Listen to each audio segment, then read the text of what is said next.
Why do you say that, Father?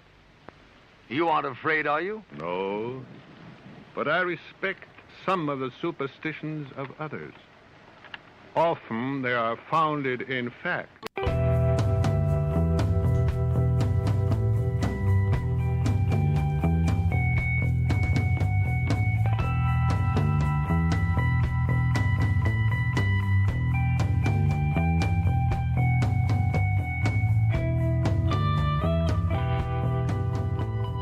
Broadcasting live from our Sanctum Sanctorum in Venice, California, this is the Sixth Sense Society. I'm your host, Krista, here with our producer, Michael, and today we are excited to have a wonderful panel of women on the show to talk about the magical body of the woman.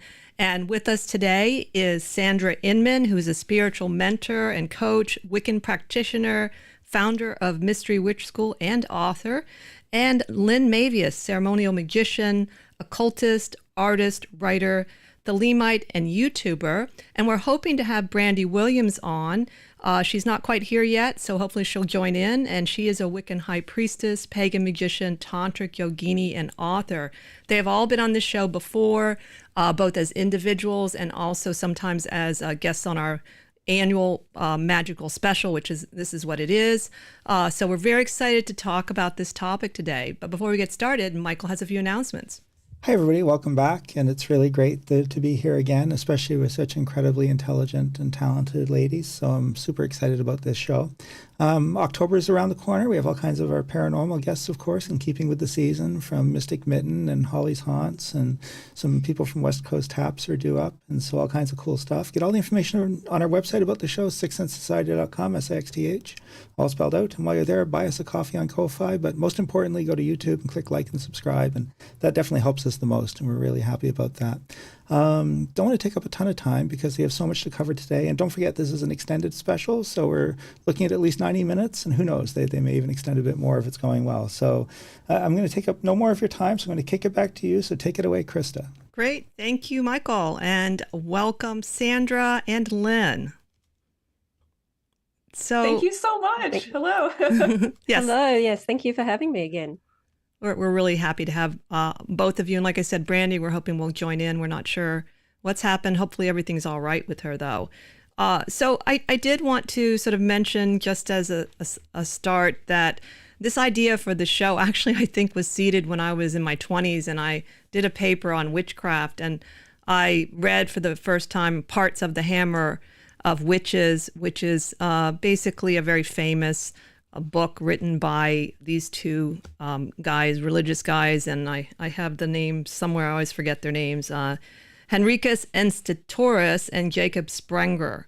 And anyway, there was one thing that stuck out that women supposedly could do to men, and I was going to read this part. I remembered it from that time, and I even wrote it in a poem, and I wanted to read it because this is just so outrageous, and also because this book was taken seriously, and it's under the way in which they take away male members, and they meaning sorceresses and sorcerers. He uses the word sorceress because he wanted to use that instead of witches, but it's actually, I think, in this section about females. And so the quote is, "As for what pronouncement should be made about those sorceresses who sometimes keep large number of these members being penises, 20 or 30 at once in a bird's nest, or in some cabinet where the members move as if alive, or eat a stalk or fodder. As many have been seen, and the general report relates, it should be said that these things are all carried out through the devil's working and illusion." Now, he does say it's an illusion, but the interesting thing is, in the footnote, evidently, this particular story was a joke, and during the time, and it was meant to be a joke. But this man took it seriously, that witches could actually, and there's other sections in there, but it just stuck in my mind as so bizarre. Like, even if it's an illusion, who would think of something like that? So that's what I wanted to say. That began my thinking about the power of women spiritually and religiously, and then exploring it myself both positively and negatively. So I thought it might be interesting to start off sort of like maybe a perspective on some of the historical ways that women have been portrayed because they are female. Both, again, I think from a positive point of view and negative. So let's start with you, Sandra. What are some of your thoughts about that? I think it's a love-hate relationship that and it's not just coming from the male perspective or the patriarchal religions. It's also been something that women have internalized, and often we're our worst enemies. So there's this love-hate relationship with the feminine, and I think it's just a total misunderstanding of what the feminine is and a fear of the feminine power, because our power's a little unseen. And so a lot of it is about having to subjugate it or try and deny it. So I grew up Catholic, so I'm very familiar with the whole female sexuality being a bad thing. At least when I was growing up, it was seen that way, that women were the temptresses, women were the ones that had to be kind of the guardians of sexuality. And if a woman was equally as interested in sex as a male would be, then somehow there was something very wrong with her. And that's something that I could never understand, particularly as a teenager. And I just felt that was just so unfair, that our sexuality particularly has been demonized.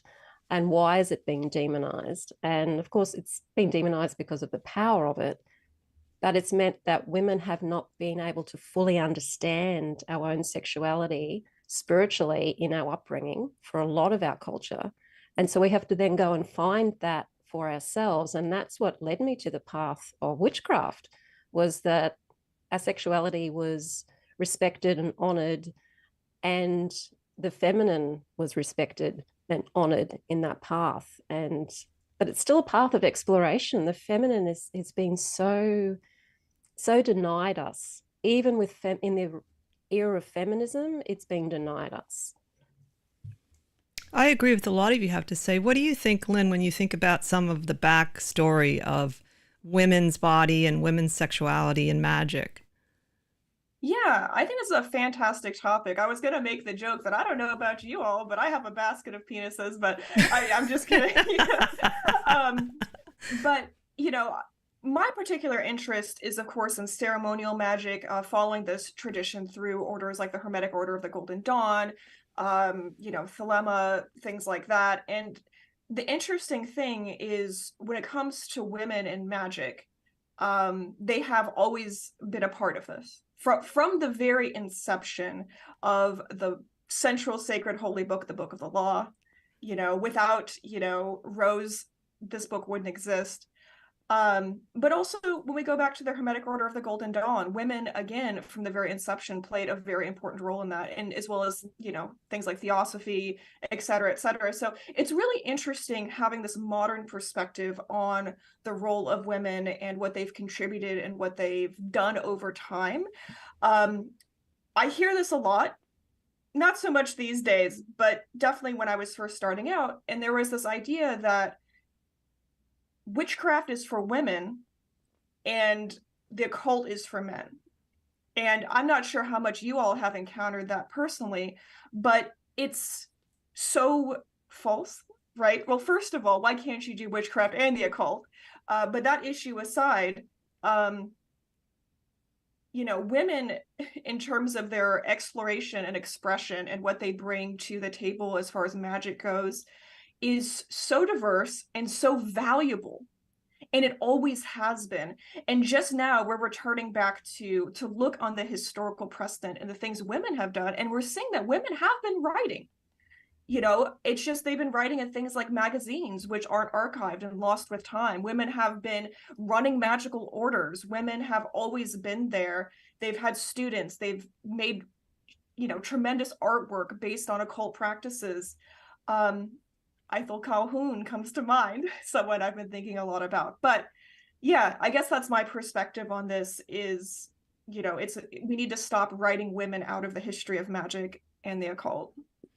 That's so true. And I remember when I first started reading more of Deanne Fortune, and I mean, she calls herself a magician.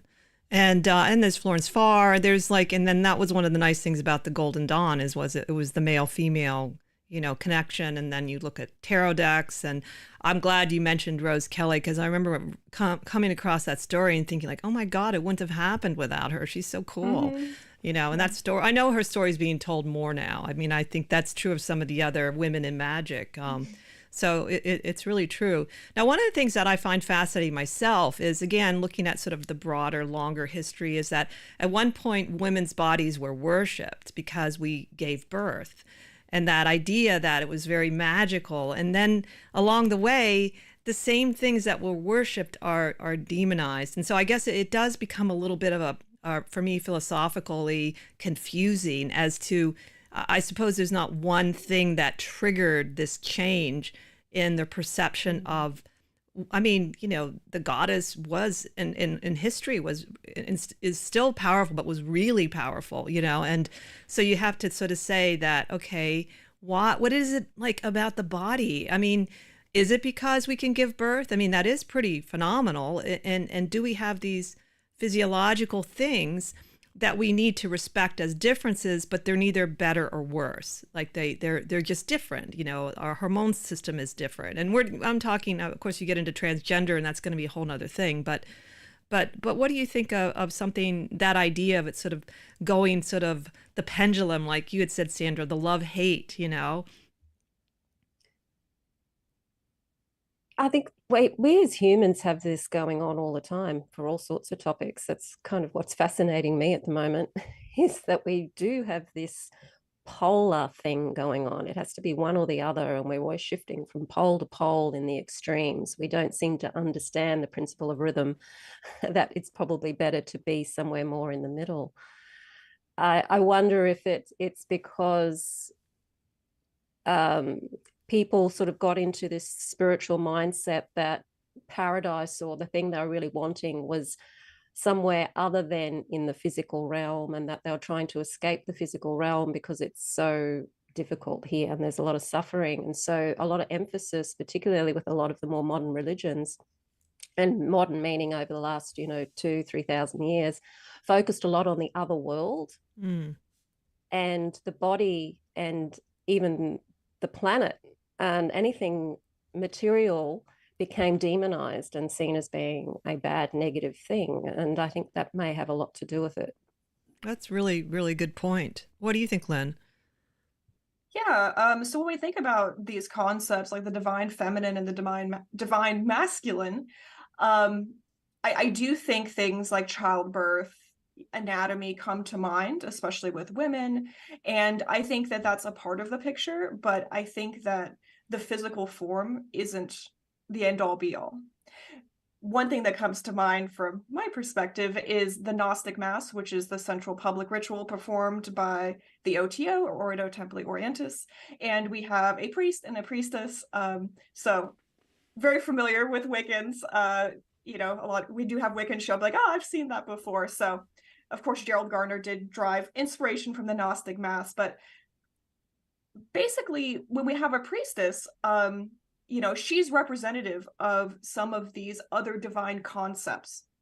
So I will pull out this bad guy. So this is the Kabbalistic tree of life, if you're familiar with the tarot. This is something I used to study, but you're probably familiar with the way of return, or the mind of God, or whatever you want to consider this map of, divine emanation. And the Gnostic Mass deals with these concepts of the divine feminine, the divine masculine. And then we have to ask ourselves, what do those mean? What does it mean? And ultimately, they're metaphors for this deeper understanding of returning to the absolute all and embracing both the divine feminine and the divine masculine. So when we have a woman as priestess, and of course, woman does include trans women, her physical form, whether she's had a mastectomy, whether she's, had, is postmenopausal, like all of these things don't physically matter, because what matters for the magic, in my opinion, isn't any of these physical qualities. It is the spiritual component, and it's the metaphor. So a lot of people or some people, I should say, struggle to wrap their mind around how can masculine and feminine be a metaphor, and they don't get it. And I always say, think of it instead like transcendent versus immanent. And if that helps, and if that works better for you to understand the magic and what we're doing with this particular ritual and other rituals as well, then use that as a tool to engage with and understand and use the magic. And I feel very strongly about this, that a woman is not less of a woman if she can't give birth, if she's doesn't have breasts, you know, if she's had some sort of physical disability, you know, if she's wheelchair bound. And quite frankly, I love seeing that representation from our priestesses, you know, whether it's disability, you know, I love seeing a pregnant priestess. I think that's so beautiful. And I think all of our myriad of what it means to be a woman should be celebrated, especially in our magic. Very well said. I think, too, that you could also add or argue that gender and feminine, masculine are not necessarily the same thing. But at the same time, like you said, you can't completely ignore the gender. Like, for instance, in my background, Tibetan Buddhism, the tantric tradition, it's a little confusing because some teachings say that it's slightly better to be in a woman's body. And then you have another teaching, it's probably Mahayana, I'm guessing, but I'm not sure, that say that you can't be enlightened in a woman's body.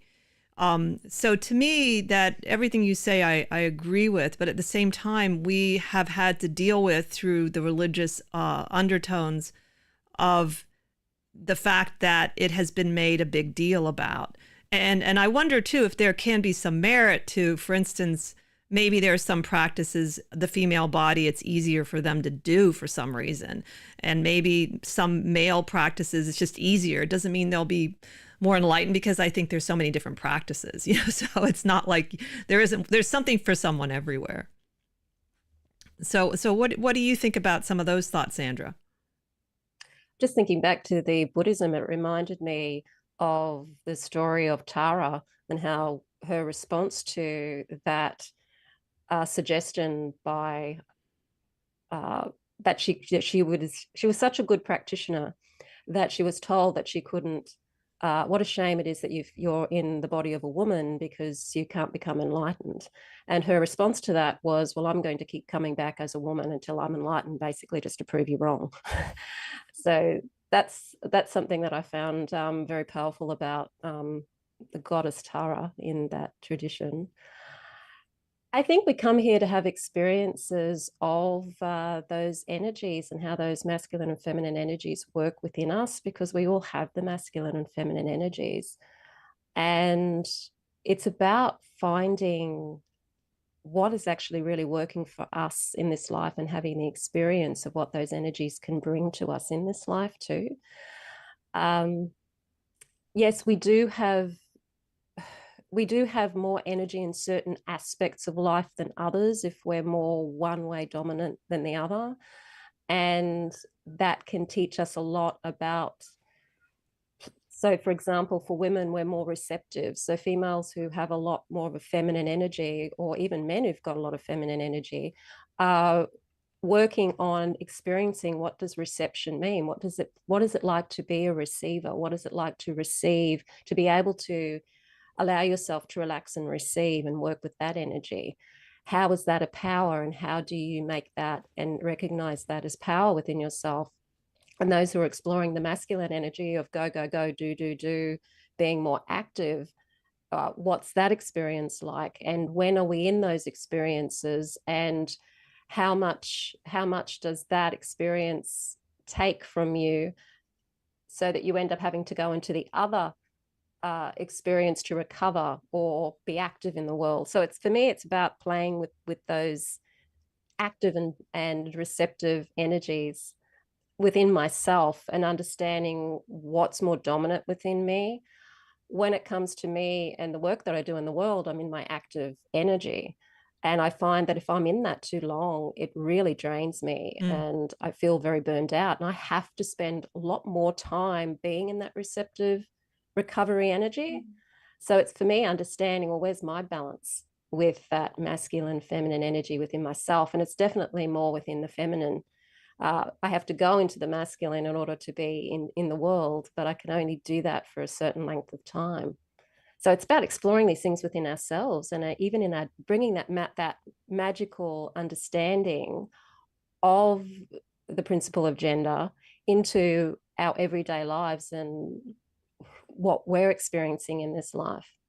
So in a way, you might naturally have a predisposition in your soul to be more one than the other, and that's perfectly fine. You know, it's sort of like the whole introvert, extrovert, and then all the variations of it. And instead of trying to necessarily force yourself to be a certain thing, there are some people that are super masculine by nature, including women, and some are super feminine by nature, and it doesn't mean you shouldn't work on the other, but it seems like you also, it's good to be yourself, you know, whatever that is.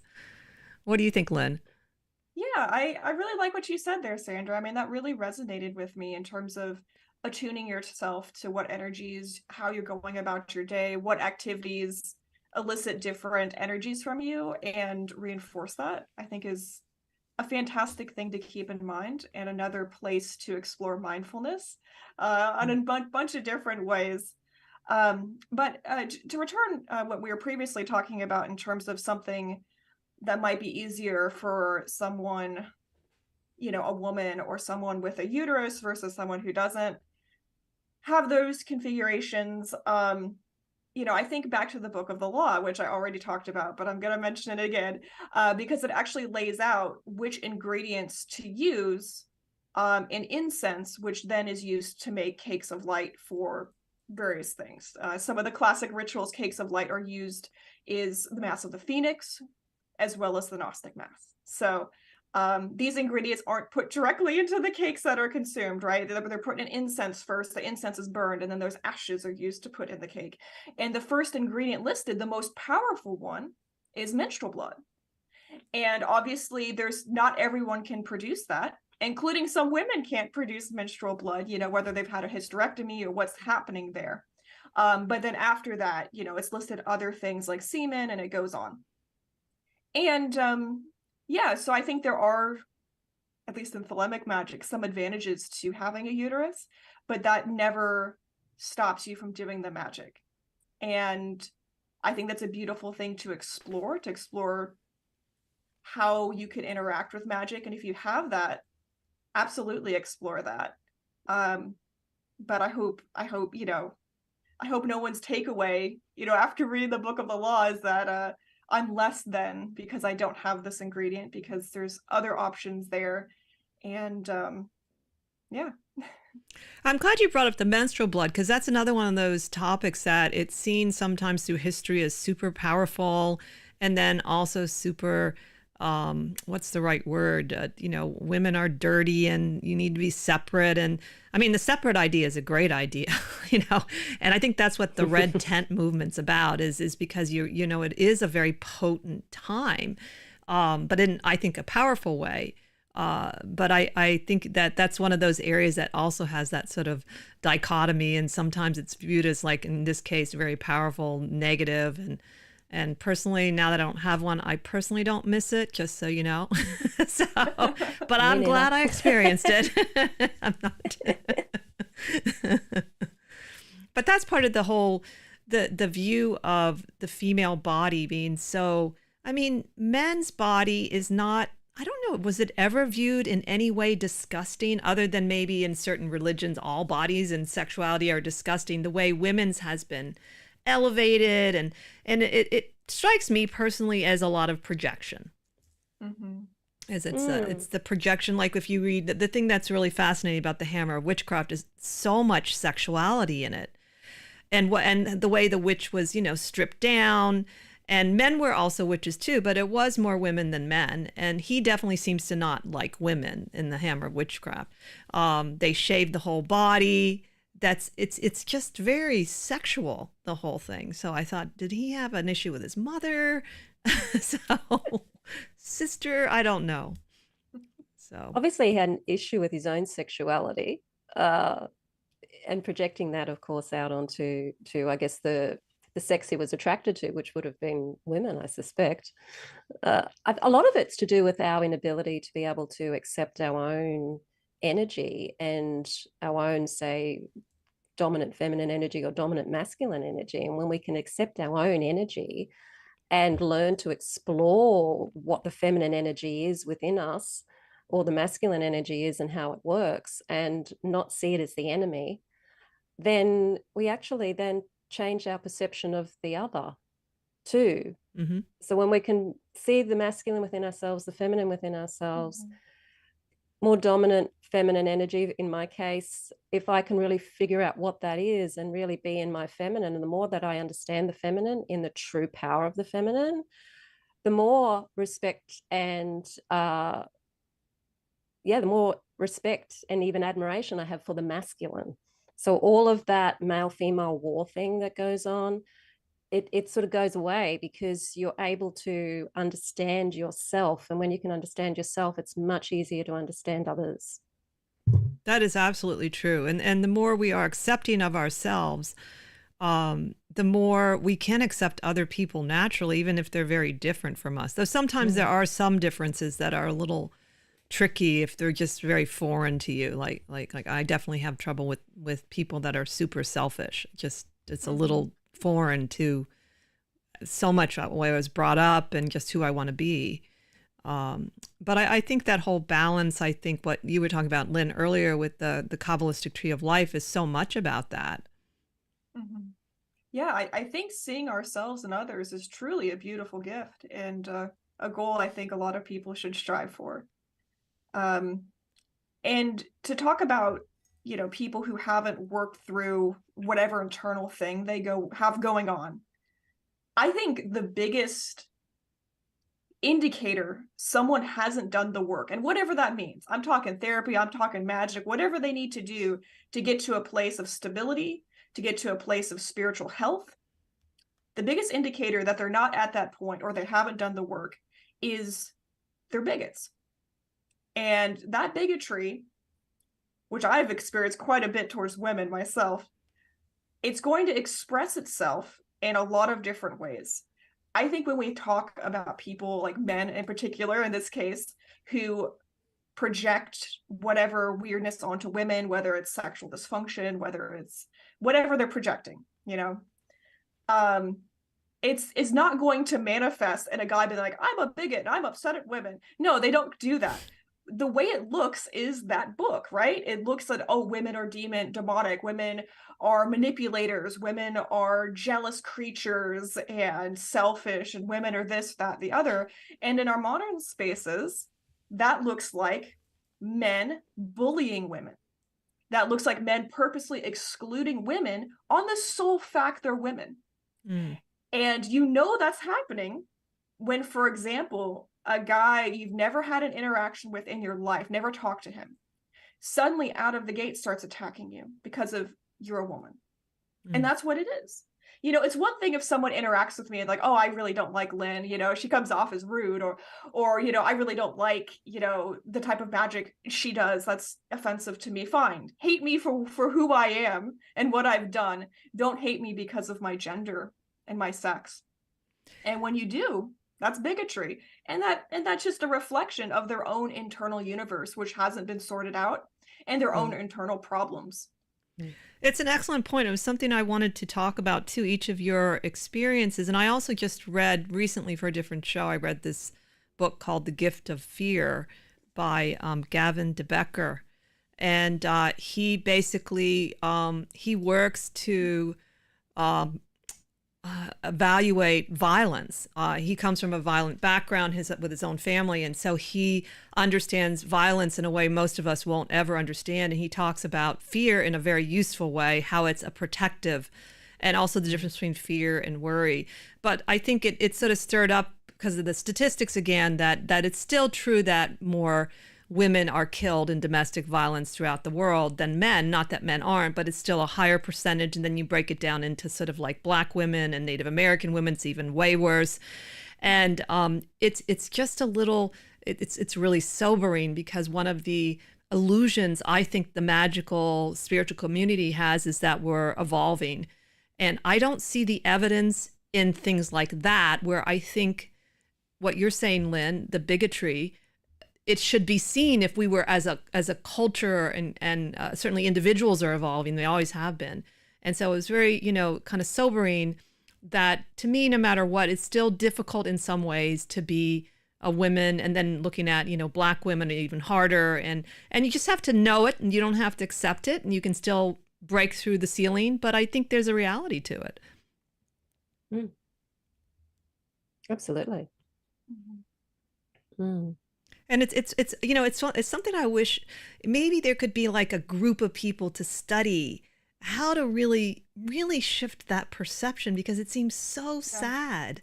I mean, it's so sad that, your domestic partner kills you. I mean, it's not what you, as growing up romantically, I was a romantic girl. It never occurred to me that would happen. It's just tragic. And, but, like I said, individually, women have always been, Joan of Arc broke the mold. And when you think of what she did, it's incredible. I mean, she was a general. It's like without any training, and she was pretty good at it. So, but Sandra, what kind of experiences have you had similar to Lynn, and how do you respond to it yourself when you feel that you are being sort of targeted for that particular reason? Do you just let it go? Do you feel like it depends on the nature of the person and your relationship with them? I grew up in a family with pretty much all women. So my experiences, I've had like a lot of experience of women actually internalizing the beliefs and kind of keeping women down. And particularly in that sexual sense, like our sexuality was demonized by some of the women that I grew up around, and growing up Catholic, and that even the nuns and the way that they were. So my experience of women being treated differently has come actually more from women than it has actually from men in my experience. And I think that's simply because the women have been internalizing and believing all of what the religion really is telling them, and acting on keeping us down too. So it's not just coming from the men, it's coming from the females as well. And there are other religions too, which actually do promote the physical violence towards women if they don't do what their husband tells them to do. And there's women that would support that, which is unbelievable. But it's like the program. We get programmed so young and indoctrinated so young by our religion, the culture, family, everything. For some people, they just don't have the ability to question that. They're too afraid to question that. The fear thing comes back in. And there's a lot of fears there. If I question it, who will I become? If I question it, where am I going to go? If I question it, people are going to get upset. I'm going to be ostracized from the family, from the community. There's a lot going on there.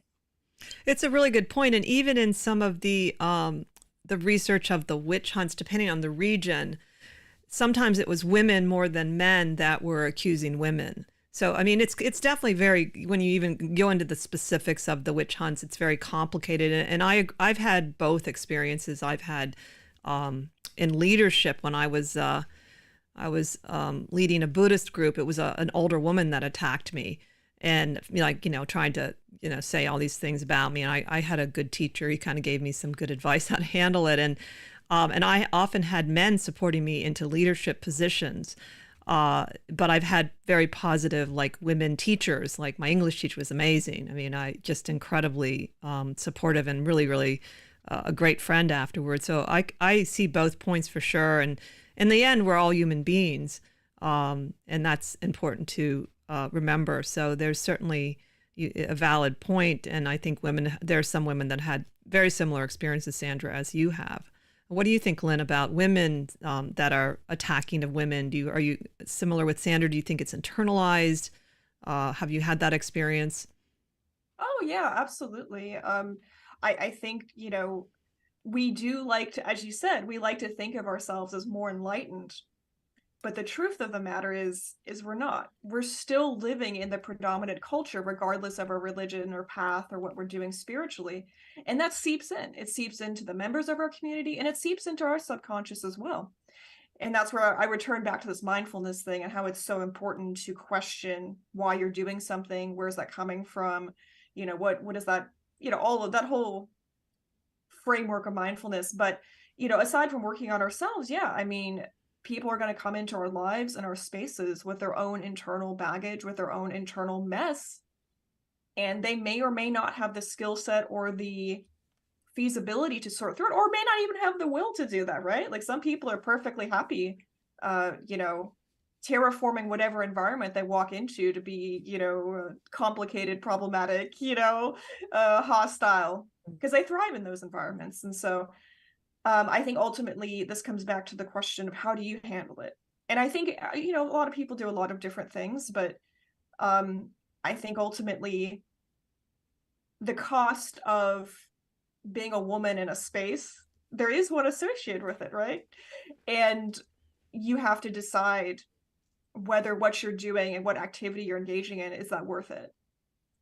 And for me personally, you know, writing, creating, producing, the answer is always yes, it is worth it. It is worth getting the hate mail. It's worth disrupting the status quo to exist, because for every mean message I get a heartfelt thank you. I get a heartfelt, I didn't know women could be in ceremonial magic. I still sometimes get women say, I didn't know women could join the OTO. And of course, you don't have to join the OTO to do thelemic magic at all. But I think our paths and where we're going is so important to people, and visibility is important. And yes, I have encountered issues from men, women, mostly men, almost entirely men, but I just sort of look at it as the ticket to ride. and I pay the price, and you know, put on my armor, which is boundaries and the ability to say no to things and block, you know, and protect my energy, protect my space, protect myself, and move on. Because ultimately, what a blessing it is to be here talking with you all. What a blessing it is to have any kind of voice or visibility at all. And I never lose sight of that despite the struggles. Yeah, it's a whole new terrain when it comes to, at least in this particular period of evolution, where people that are magical can get out into the world much more easily, you know, because of social media. And that has been a great surprise. Like, I remember positively, like, wow, there's so many more people doing all kinds of things than I actually realized. And then and it's also been certainly, like you're saying, Lynn, there's a definite downside, because particularly the element of people ganging up on people and the fact that they can be invisible and be cowards, you know, not show who they are. But Sandra, since you really sort of see yourself as a very feminine person and putting yourself out in the world more, do you find that difficult at times for you? Do you think that the feminine and the more invisible can also be effective, though, in terms of drawing people in? Are there different ways to succeed in that way? What I've learned is that I have more success if I tap into the feminine energy, particularly with males, than if I'm trying to be a man or do the masculine thing. Because as soon as you go into the masculine energy, you're going into that competition energy, because it's a competitive energy. So what I've learned much later in life than I wish I had of is that finding the feminine power and standing firm in the feminine power, and not being afraid to be female or being afraid to be in that energy. And this is an energetic thing. So be in that space, that's that sacral chakra space. It actually has an invisible power, I'd sort of say, because people don't realize it, but women shine, women bloom, women have that energy to be able to light up a space in the way that flowers can light up a space. And when we realize we can tap into that subtle energy, we have a lot of power that people don't actually see. Like, you can see competition You can see it the way that men do handshakes and the way that the masculine works. But with the feminine, it's much more subtle. So it's learning to work with that energy and to not be afraid of it, and not to feel that I've got to go into my masculine and be like the men in that environment, when I've actually got much, much more power if I actually step into my feminine energy and work with that. So that's something that I've definitely learned. And the shadow work too, the work that I've done on myself, from a shadow work perspective, inner work perspective, totally, totally changes the game completely. Much less fear and much less bias in relation to that fear towards other people. If people behave in certain ways that are derogatory or, trolling or anything like that, to me, I actually find it quite amusing. It amuses me because I can see the motivation for it and why they're behaving the way that they're behaving. And sometimes I can even see how I could be like that too if I had that same fear or that same issue. So it becomes sometimes like a bit of a game. Yeah, I think I mean, I have sort of a strong assertive side, but I'm basically astrologically much more feminine. And I particularly when I was younger, I was really quiet and I would blend into things. And so that was why I think I was drawn to the Eastern tradition. I often associate flow and Taoism and the way that works, the way the mind of the Eastern mind works more, that power with the feminine, that they have a natural like affinity towards it. And that's just my association. And I agree with you that when I try to describe the feminine, sometimes people think it's like too passive. Like it's really, it is a little harder to describe. It's better to illustrate it, well, it's where the water goes around obstacles, and how water wears everything down eventually, even mountains. And so, but I personally kind of see some of the Eastern practices. For me, it's easier to get into that space. It seems like they're comfortable, not to say they don't have the masculine too, especially some of the yoga stuff. But I guess it's all about, your disposition again, what you really feel comfortable with. I think the feminine in Western culture anyway has been so demonized that in response to that, we've been forced to believe that the only way to be powerful is to be powerful in a masculine way.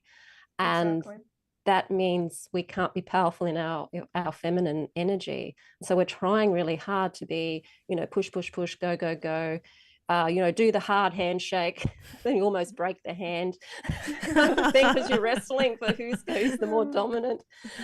And it's kind of funny when I do handshakes with men, particularly the ones that have the really hard, firm handshake. It's like I make a joke about it. And I can get away with making that joke about it because I do that in my feminine energy.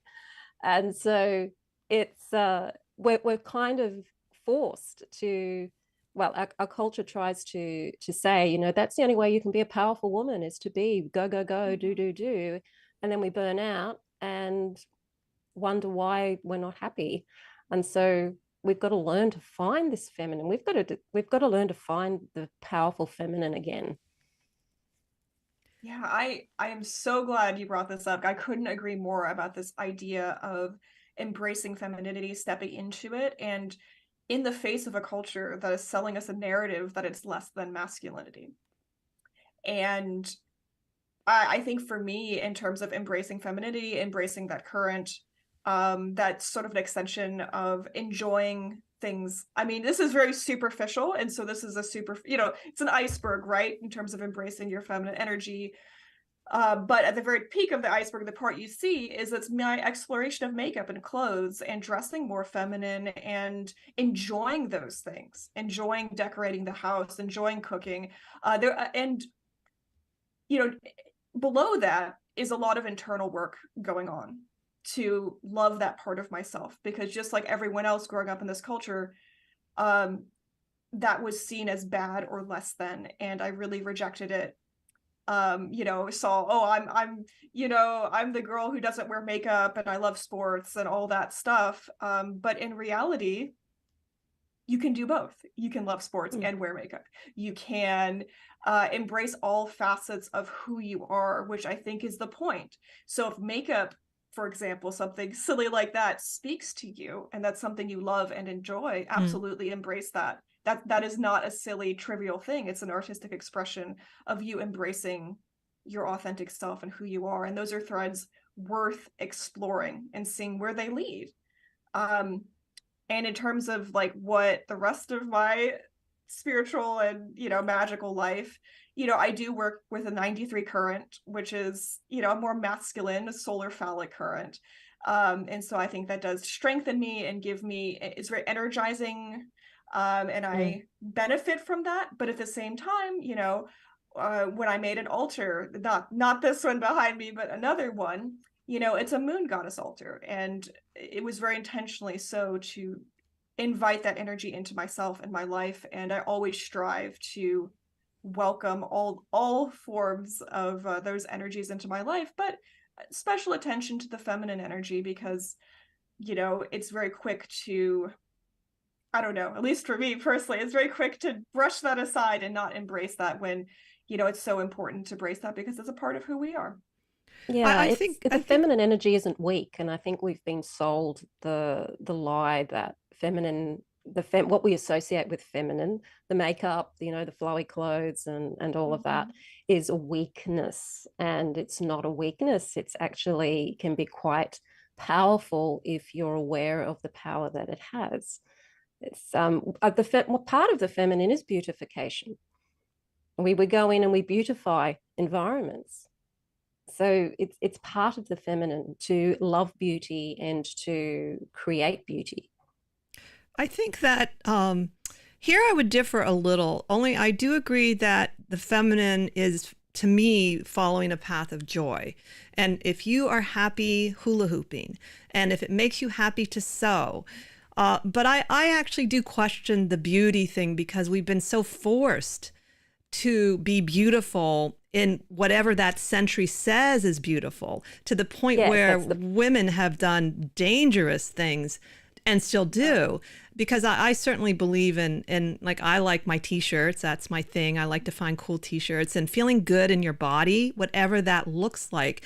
But it's hard sometimes to separate what the culture says you should do as a feminine person and what is feminine for that person, including men. And luckily, that's changing. You even see straight guys, with their nails polished now. That's common. It's not, that wasn't growing up. They feel like, hey, I like nail polish, So to me, it's all about just being connected to whatever that is without worrying what the culture says you should feel. Well, the culture is separate. The culture is, if you let the culture dictate what beauty is, if you let the culture dictate what the masculine and feminine is, if you let the culture dictate that, then that's when you run into problems with everything. Everything in life. But the beautification is coming from the feminine aspect of oneself. So whether you're male or female, and the beautification is what you see as beauty and how you put beauty into your life. Exactly. And that when you're putting beauty into your life, whatever the beauty is to you, that's where you're tapping into the feminine side of your nature, whether you're male or female. So if you're working as a teacher, or maybe in your case, Lynn, you're there to help other people that join for the first time, and you find them struggling with some of these ideas, both by watching or maybe they talk, what would your approach be to someone? Like where would you start this conversation with, trying to help them to find out, what the feminine means for them and how it can be expressed for them? Are there things you would actually teach? Like, for instance, your case, Sandra and Lynn, like I said, just from you working so much with ceremonial magic, I'm sure you have a lot of rich experiences that you can share with people that haven't done the work you have. Yeah. I guess, I will wrap this into my response to your question, but I do agree that it is really important to, part of the work for everyone is shedding the husks of everything society put on us, right? You know, Absolutely. as we live, you know, we are, tons of stuff is put on us. I sort of picture, you know, I don't know, like a backpack and then like a box, and then but part of the work is removing that. And as you're removing that, you also should be removing your response to that. So removing from a reactive phase, which is sort of what I was talking about. Like, you know, I was very reactive to this idea of what a woman should be and what's more valuable in society. And stripping away is the first part of then building yourself up. And, you know, what it means to strip away is different for every person and what they need. And I think it's going to depend on where they come from, their background. So for a lot of people, you know, they are dealing with some religious trauma first, and you have to address that. And you could address that a lot of different ways, you know, through therapy, counseling, group therapy, shadow work. I mean, whatever the person needs, I encourage them, you know, to pursue that and start to ask the question of who I am. And that exploration can take a number of different ways. If they need to, you know, if they hadn't had the opportunity in their life to explore gender, sexuality, whatever the case may be, make some space for that. Try to see who you are and where that fits. And then from there, you know, once you're at a more, you know, pure state, you know, if you can think of that, then you can start to build yourself up and start to work on that divine integration of other things you aspire to be and do and who you are in alignment with your will. And that's a very specific concept that refers to thelema, is this idea of true will, and this idea that we all within us have a spark of divinity or as purpose deep within who we are, that if we live according to that, you know, we will be embracing who we are and who we are supposed to be. And that's a concept that ultimately only you can know. And that's only going to come from your work. I can't tell someone what their will is. I can't, you know, give someone that gift of knowledge of self.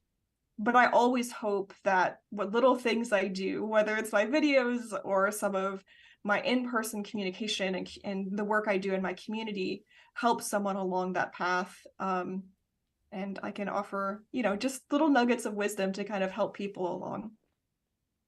Well, just to sort of make a little comment about like who you are in the world. I don't know you that well, but one of the things I do know is that you're yourself, and you have a very, even from the very beginning, Lynn, you have a very distinct energy. And to me, that's already such an inspiration when you meet people that really are connected to themselves and they are doing what they love and enjoy. And to me, that always is inspirational. And it's a lot harder to maintain that even somewhat with an audience. You know, in other words, you're still, to me, I don't know, every time you've come across, I get this specific sort of persona that seems very connected and real, and Thank you. and you really Thank you. It is. you really enjoy what you're doing, and so that is a big, I think it's a big important thing for people just to do. Even that is huge in this world, you know.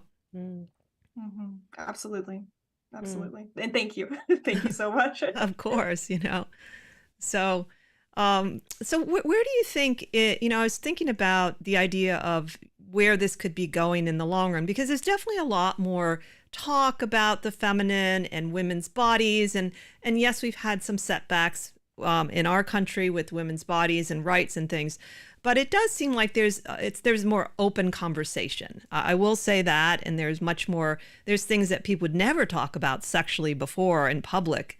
And now we do. I mean, it doesn't mean we've solved it, but where would you envision, either of you, this conversation being like in 50 years? Let's start with you, Sandra.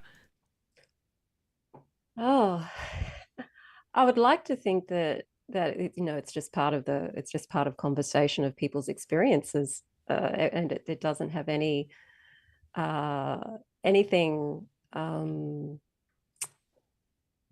We just our culture is just so crazy at the moment. It's hard to know where anything's going to go. that we're so hung up on things. And it's hard to imagine that we could have a conversation about anything without the hang-ups and the biases and the ideologies and everything coming into, and people's fear and having to hang on to their ideology because they're so afraid of the fact that they might be wrong. And that's just going to totally destroy their vision of what this simulation really is. It's hard to imagine that everybody could just be talking about things in their own experience without necessarily triggering somebody else, or some kind of authority or institution hasn't come in to tell us what we can or can't talk about, or what we can and can't be, or what we can and can't do. I don't know whether humans are capable of having that real freedom. That's pretty negative, but you just see history and we see where we are now, and it'd be great to think that we could have, open conversations about things, but things can go backwards. Things can change, so it's really hard to say where it's going to go. What do you think, Lynn? Yeah, I think we're backsliding right now. It sounds so dark. No, I have a lot of hope for the future. I am so encouraged by some of the things I'm seeing from Gen Z. I absolutely love sort of that fire there, that passion, that exploration, the questioning. I think that's fantastic. But then you look at sort of the other thing, at least in this country, in the US, they did statistics recently on in terms of age, like who's falling for scams, and and you think like elderly people would be the highest statistic. It's actually the age group of under 25, 18 to 25. Wow. Is the highest statistic right now of people falling for scams. And I think that this is a larger reflection of being bombarded with so much information and not a good way to filter that information. I think we are losing grasp on the value and the importance of critical thinking skills. So the ability to look at something and evaluate it, the ability to look at the world and evaluate it, the ability to handle tough conversations and tough ideas. I think that at least right now, especially from COVID lockdowns and whatever else, you can point to the rise of social media and TikTok and, short attention spans. Like, I don't know, who knows why this trend is occurring, but it is. And I see this reflected in other in-person and online communities. I think it scares me, but I'm also hopeful because, while we're seeing issues with people not having critical thinking skills, we also, I don't know, I see that fire there also, and the humor and the joy. And I'm not entirely sure what it's going to look like in 50 years, but I hope, we don't lose grasp of being able to have authentic conversations and have tough conversations. I hope we don't lose sight of the value of critical evaluation of everything, and that we can pick up banned books and read them and talk about them without a reflection of who we are personally, or Right. something like that. These things are important. And I actually toyed with the idea of creating more content around critical thinking and encouraging people, so who knows where that goes. Pick up the idea that someone's watching. Yeah, pick it up and run with it. Yeah, the critical thinking. What scares me is that here in Australia, the government are trying to push through a misinformation or disinformation bill. And it terrifies me because that's coming, for one thing, it's stopping free speech. And even if you don't like the speech or somebody's ideas or ideology or what they believe, if you can't have the conversations, if you can't have that contrast, then our thinking gets funneled into one particular way of thinking and one particular way of being, because we're only getting one source of information, and that stops critical thinking. Yeah. You can't have critical thinking if you're not hearing various different parts of an argument. So, and I find that governments are becoming more and more tyrannical in that, and they're doing that here in Australia, and I think they may have already done that in parts of Europe, and they're doing it in the UK, and it's terrifying because how do we think critically if the only information we have access to is what a particular group of people want us to have access to? Well, I think it comes down to what you were saying, Lynn, too, with all the information we get. And I mean, I'm fortunate I grew up for many, many years without social media. So I still research a lot the old fashioned way. I go to books, I go to the library. I love the library. I still love the library because you know, it just, you'll see something like, oh, that looks interesting. And, you know, there's something about, we had to do that. So I have sort of a habit of doing that. But I think along with the critical thinking idea, which is wonderful, is also one of our the problems we're having, which you both kind of indicated, is communication, and that because of, you know, people breaking up over text and things, people not facing conflict and not knowing how to, because you don't have to. And I mean, we've always had trouble with communication, but it's even worse now because of the way we can do it and get away with it. We can get away with so much. So I almost wish there was like communication schools. Like we learn how to, you know, I work on it a lot, and I still come up against these things like, oh my God, I have no idea how to deal with this, you know, and it's a very hard skill because it evolves, you know, you have different needs to communicate with different types of people. And so I think along with critical thinking, personally, I'd like to see some more advancement in communication arts. Yeah, absolutely. Absolutely. Yeah, I don't think it's one of the things we're not taught at school. One of the many important things we're not taught at school, which we should be, is communication and how to listen and how to try and walk in someone else's shoes while we're listening, so that we can try and get a little bit of an understanding of where they might be coming from, so that if you do want to propose another option for them to maybe think about, you can do it in a way that's actually going to make them more receptive to listening, rather than immediately close off because they feel like they're being attacked in some way.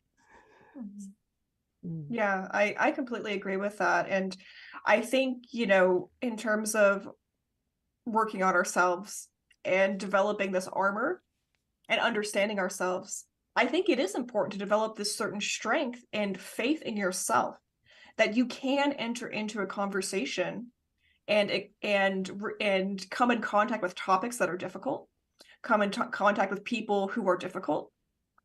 Hell, walking into a ritual or an occult space or, you know, a coven, and being able to be like, wow, this isn't for me, and leaving, and having faith in your own personal strength that you can remove yourself from conversations, from situations.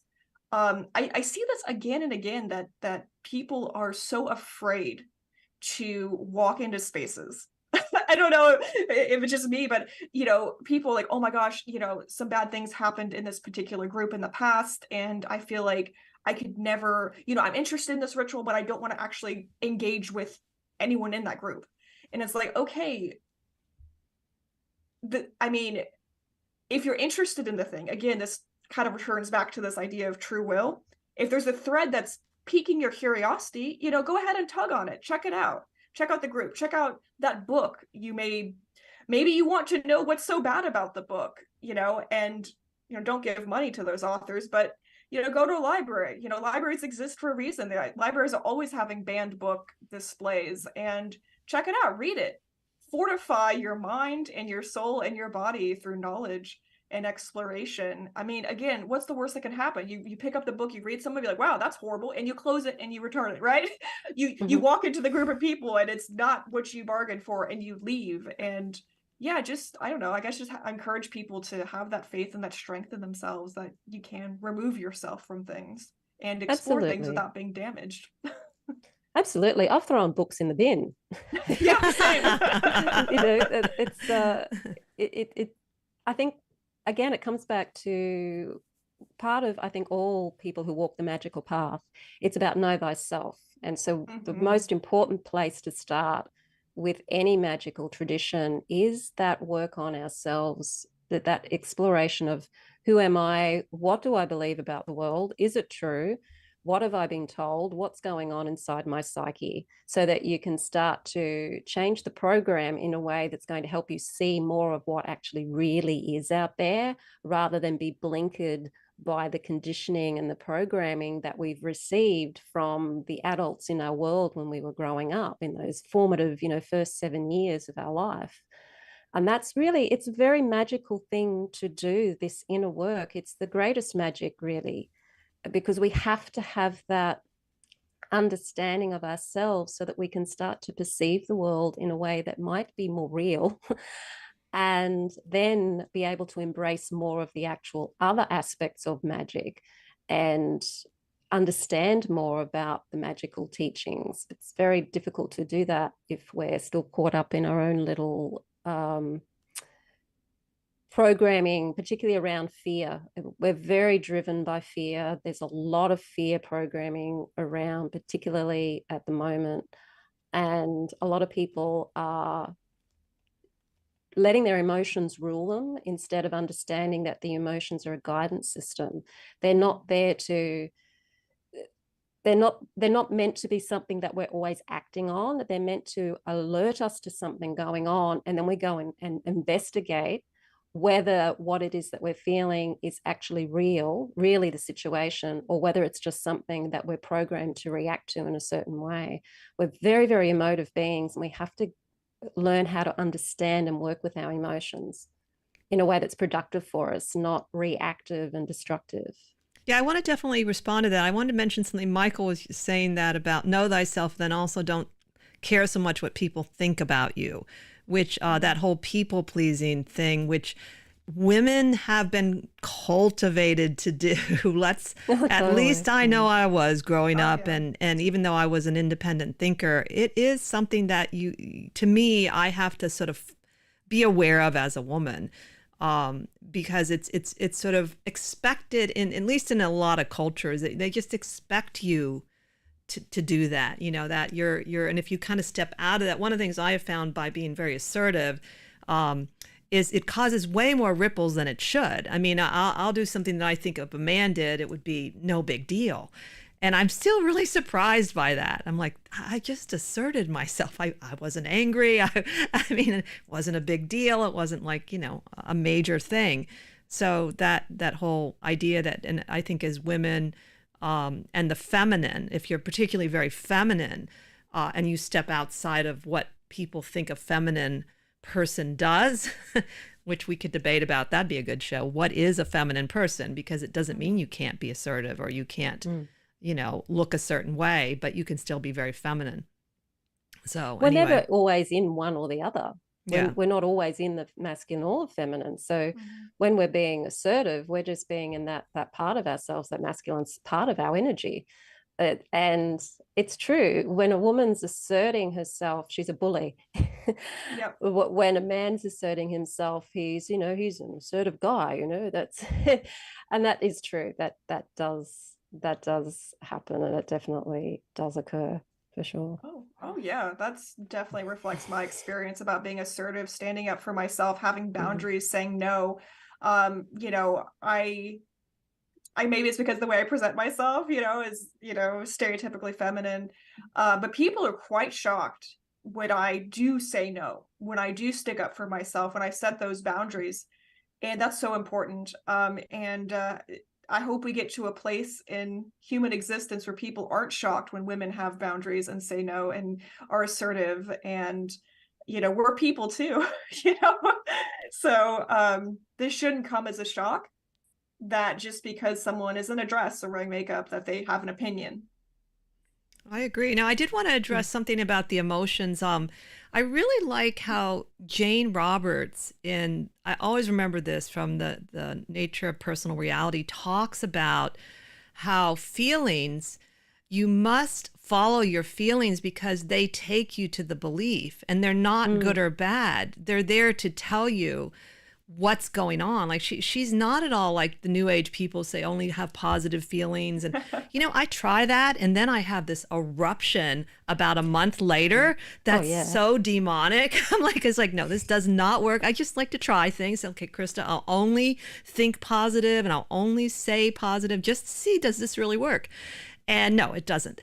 And but I love that idea that they're not good or bad. They're just trying to tell you something. They're streams of energy saying, hey, why do you think everyone hates you? So let's go look at the belief or beliefs, because sometimes it's very complicated. When I was a kid, I was bullied, or, my mother always told me I'd be worthless, whatever it is. And then once you recognize it, you then change the belief and you work on that. And that's where you get real transformation. I always liked the way she described it because it made sense to me. Yeah. And that's pretty much largely the work that I do, particularly with the one-on-one coaching, is work that way. Our emotions are our guidance system, so we can listen to them for guidance, but behind every emotion is a belief or a thought or perception. And that's where we've got to look, is what am I thinking? Where is this emotion leading me? What's my subconscious saying to me? What's my ego saying to me? What's it jumping up and down about? What's it afraid of? Generally, it's always about some sort of fear-based thing. So if you can find that, then you have the opportunity to be able to change the program. I mean, sometimes we are correct. Sometimes it is a situation that we need to definitely be afraid of, but it's having to understand what is programming that is actually causing a problem, or what is it? Is it real? And the more that we understand and change our programs, the more we're able to react emotionally in a way that's more fitting to the circumstances and the reality of the circumstances. Yeah, absolutely. And I think this goes back to, I can't remember who mentioned it now, but someone mentioned the book, The Gift of Fear. Yes. And what a great book. I agree, and also this sort of ties into this concept of true will, whether or not that's something you subscribe to or a concept you find valuable or not. But, our emotions, our fears, even what makes us happy and what we're curious about, I think that they are subtly guiding us to knowledge of self, and so that we may live in alignment with our true self and our true will. Yeah, the whole concept of the true will is fascinating to me. And there's, I got this sort of a book about will, and I think it's going to be the next big thing in astrology with Mars. It's going to come, Venus has been sort of dominating, the evolution and the depth that they use, but the will and how important will is, because without, especially connecting to the true will, just on a practical level, you wouldn't get anything done without will. You'd be a dreamer, and that's about it, overall. But this whole thing that I struggle with, because I was extremely emotional growing up, but I'm also a critical thinker, and I still feel there's this demonization of women and emotions and feeling, to the point, like if I cry, I tend to be a huge crier. Like I just really let go, and I learned to do that. And also laughing, I learned if you laugh too loud in public, people look at you. But it's very, very good for you, especially laughter. It massages your organs. When you really, you can go to levels you don't even know if someone listens to you and lets you laugh and you just keep going. I still find that that feelings, and maybe they're different from emotions, are still kind of demonized. And like, I want to be comfortable with all my feelings and just let them flow, and yeah, maybe I'm not going to do anything about them, but there's still some that I'm like, ooh, I don't want to feel that, So, it still seems like it's sort of held against you if you're a feeling woman, like somehow that's weak. And I don't think it is. I think the feeling side, because it's that connection to water, that watery energy. It is, I guess, a feminine aspect of humanity, and probably the animal kingdom as well. It has been demonized because feelings are so powerful. They're incredibly powerful. And also they can be very difficult to control. And our world has been for a very long time in a lot of cultures about trying to control and subdue people into being and behaving and doing particular things, and feelings going to upset the apple cart there. So there's this disconnect that happens between feeling, and so it's always supposed to be, rational and being in that kind of mind, when even that is distorted too. So we need to have this understanding between feeling and rationality and how they can work together again, it's about bringing those energies into alignment. And the true will is can be muffled by us not understanding ourselves, us not knowing who we are, not knowing why we're reacting and creating circumstances in our life that we could actually avoid by understanding our feelings and what's promoting those feelings, what the thoughts are behind the feelings, so that we can actually enact our true will in the world. And I think part of our true will in the world is to learn more about who we are and to change the programs that we've been brought up with so that we can create a different world. That's part of really the whole thelema, isn't it? To know and be yourself, however that ends up being. Is that correct, Lynn? Yeah, absolutely. So, lots of people propose lots of definitions about what it means to be a Thelemite and align yourself with Thelema. But the one I always like comes back to the one laid out by Grandmaster Savasius of the OTO. And he says to be a Thelemite is to be someone who seeks to know and do their will and accepts the book of the law and whatever that means to them. And I really like that definition because it's more inclusive, but still specific. And to sort of piggyback off of what we were talking about like experiencing emotions, I love that. I love what we're saying about this right now. And, not to get too deep here, but I think I want to say it. And that's, first of all, women are not more emotional than men. Just put that on the table. It's just people's perceptions and that internal bias and bigotry, but they project out onto the world, and their selective bias makes them think women are more emotional. But the truth is men have explosive anger issues more than most women I've encountered, all kinds of manifestations of horrible, out of control emotions. But when it comes to crying, to experiencing emotion, whether it's joy through loud laughter or crying or, however we're experiencing the world, I think that is a reflection of something beautiful, and that's our humanity. Mm-hmm. And ultimately, this expression of our humanity is an expression of the divine. And I so believe that we are divine, not in spite of human and being a human, but because we are. I love that. And that makes me, it reminds me of what I think I'm here to do, is become a fully realized human being and not an enlightened being. And it's actually in one of the refuge words in Buddhism. Someone said that is a translation instead of, I don't want to be a goddess. I want to know what it's like to be a fully human being. And I don't think we've done that in this particular cycle of evolution. Maybe we did before in Atlantis and we destroyed it. I don't know. That's another conversation. But you're right. I think that shows our humanity. And I think that's one reason we love animal videos and animals, because they allow us so freely to laugh and cry, and because they seem very comfortable in that part. Just their beings are, or at least it touches us so easily, men and women. You're totally right about men too. I think that I feel bad for men, that men can't express certain emotions. Even now, it's still not okay to cry, or even though it is okay. And but I think again, it's wrapped around that it's somehow weak, whether it's women or men, that's somehow showing our humanness, our vulnerabilities. Yeah, vulnerability is seen as a weakness. And I guess if you're in combat, it is. But it's like we're running around constantly fearing being in combat.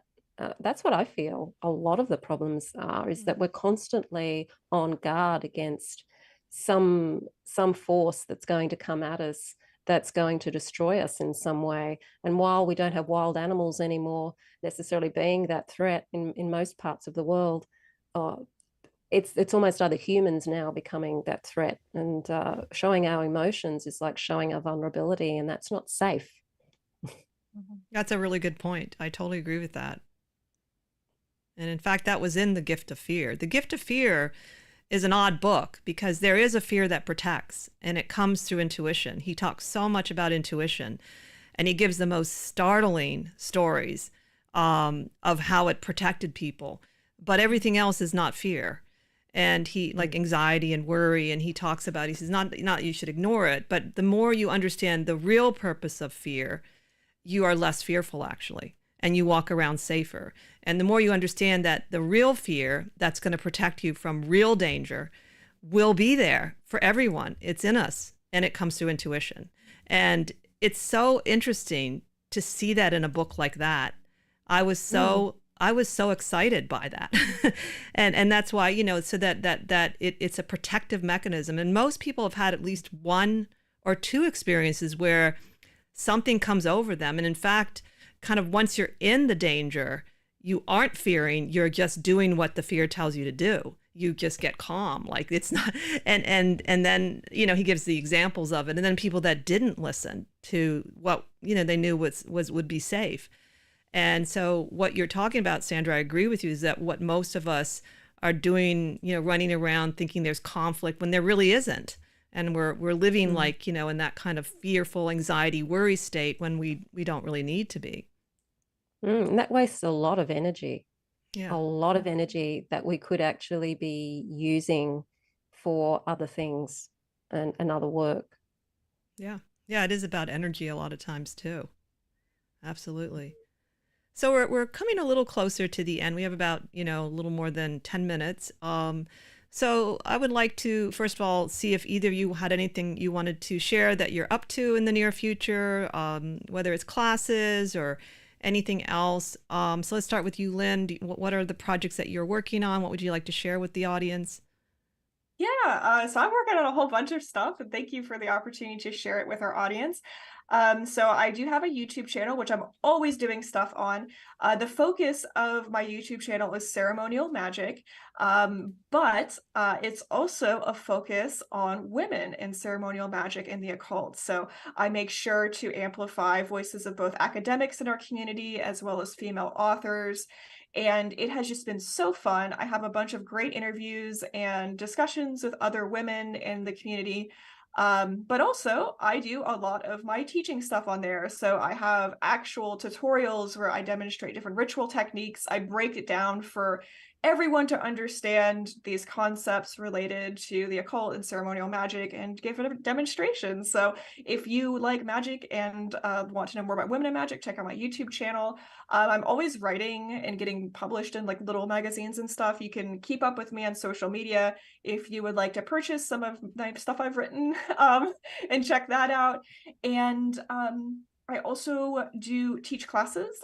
So I recently taught a class on practical Flemic magic at Mystic South, which is a convention for magical practitioners held in Atlanta.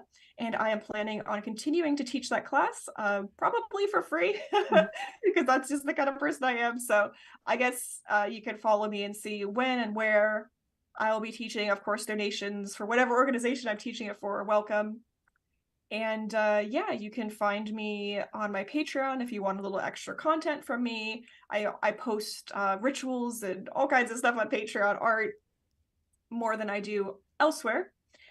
So yeah, so what do I got going on? All right, writing, Patreon, classes, and of course I'm very active in my local pagan community as well as the fraternal organization I'm a part of, OTO. So yeah, thanks for having me on. And sure. No, I love your videos. I was going to go back and listen to the one on 777 because I find that book confusing. And I said, I got to go listen to that one. Yeah, awesome. I'm so glad. That's a good topic. So, and what about you, Sandra? What are you up to these days? Pretty much what I've always been up to. So I've got the YouTube channel as well, at Mystery Witch School. And on that channel, I was where I do a lot of my teaching too, Wicca, witchcraft, magic, tarot, and a lot of stuff there on shadow work. I've also got another YouTube channel, which is just called Sandra Inman Tapping, and that's where I do EFT, emotional freedom technique, and focus more on how to change the limiting beliefs and perceptions into something that is more helpful. So that's another channel that I'm starting to post on again, because I really am enjoying that one-on-one work that I do with people to just help them get past a lot of the programming that's gone on so that they can actually do what they want to do, be who they want to be, and have a much happier and joyous existence on this planet. So I'm doing a lot of coaching at the moment. I'm also still have the Mystery Witch School Academy, which is my 12-month course in Wicca and witchcraft. And I've just finished doing a live version of the Confident Tarot Reader. So that's teaching people how to read tarot using intuition and storytelling. And that's now gone do it yourself. So that can be, you can enroll in that at any time. It's 7 modules, and you can do that in your own space of time too. It's everything's there when you join up, and you can take as long or as short a time as you want to work with that material. And you also have a couple books you've published, is that correct? Or one? Yes, so I've couple? got the Crafting Your Wiccan Path, which is a book basically about, Wicca 101.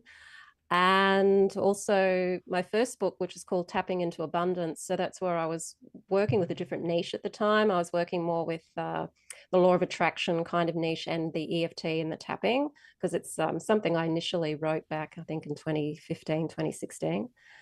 And so I put that into a book, and that's really about getting rid of those limiting beliefs that are actually stopping you from being able to be successful with your magic. So if you're doing spellcrafting, magic, a lot of the time we get in our own way of the success of that, because we've got these energy blocks because of our beliefs about ourselves and the world, or our capacity to have what it is we want to have.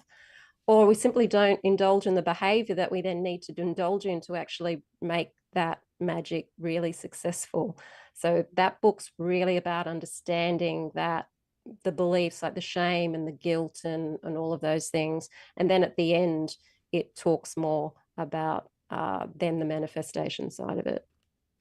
That's a lot. You both are so busy in a good way, and not just a masculine way. It's impressive, overall.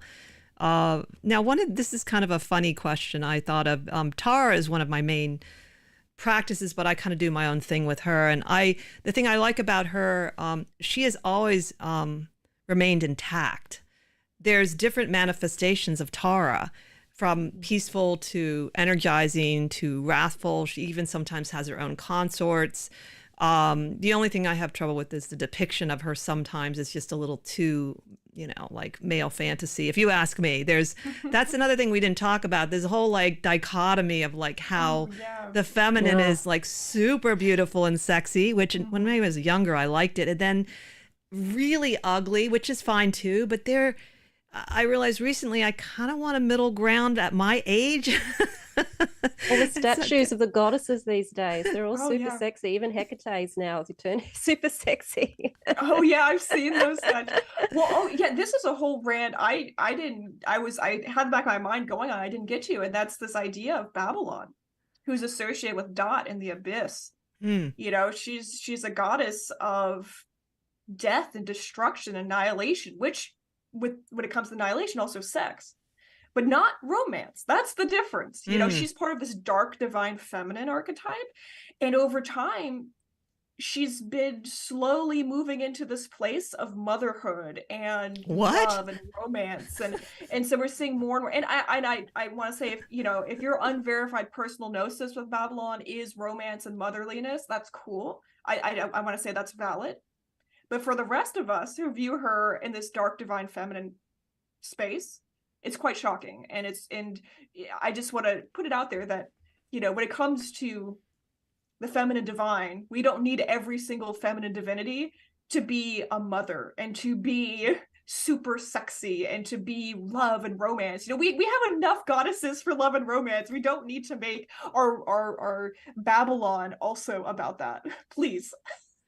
That's true of the Morgan too. The Morgan is like Babylon, and there's some people that want to make her into a sex goddess.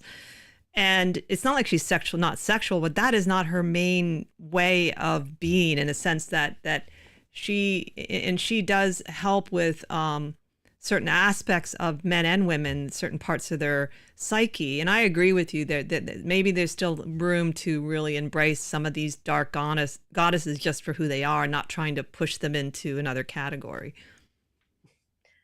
Absolutely. There's so much that the goddesses are representing, all of the different aspects of the feminine. And there's a lot to the feminine. It's not just virgin, mother, crone. It's not just, the whore and the, it's the super sexy.